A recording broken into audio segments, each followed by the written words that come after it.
Season 13 was the big return of Captain Flameheart to the game. Some players might be a little underwhelmed with Captain Flameheart's return, but I think Season 13 has a lot to love. Season 13 brings 2 new activities to the game with the Burning Blade World Event and Skeleton Camps. The Burning Blade is Captain Flameheart's ship, and is this giant warship in the game that acts as first a PvE battle, and then turns into a PvP world event. And in that way, it's pretty unique.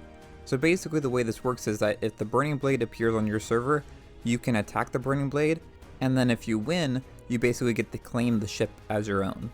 Then you can sail around to the other new addition to the game, Skeleton Camps, and complete rituals at each of these to increase the value of the ship. But while you're doing this, other players will likely attack you, and you'll need to defend your ship. With the Burning Blade, you have this giant warship with its own skeleton crew that will help defend your ship if you get attacked, and it even has a flamethrower on the front of it. It's a pretty cool warship to sail, but after some time it ended up having a similar fate to the Skull Siren song.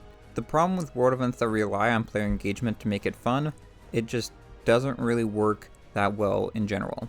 I think the Burning Blade is a little bit better than what we saw with the Skull Siren song, but it still has a similar issue where players just don't really want to do it too much after they've already completed it the first time.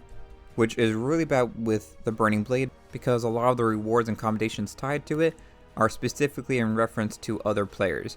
So you really need other players to be engaged in this if you ever want to progress any of your commendations and unlock any rewards. So while the Burning Blade might not have the greatest legacy following Season 13, even though I think it's still a pretty great update, Skeleton Camps on the other hand were one of my favorite additions for the year. It was pretty interesting. It ended up being a new type of on-demand world event, similar to what we have with the Sea Fort or the Siren Treasuries, meaning that you can basically go up to it and complete it whenever you want.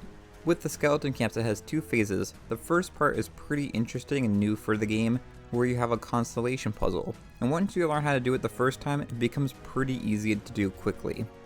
And then once you solve the puzzle, you'll fight waves of skeletons defending the treasure. So Season 12 and Season 13 I feel like really helped get the player base engaged and have a little bit more hope for the game. We came off of 2023 not really having a lot of hope for the game, and everything that was happening with Season 13, Flameheart's return, lots of new weapons and interesting items to have in the game, it started feeling like Sea of Thieves was back to how it used to be. And players like myself were really excited for what we had for our final season of 2024 with Season 14.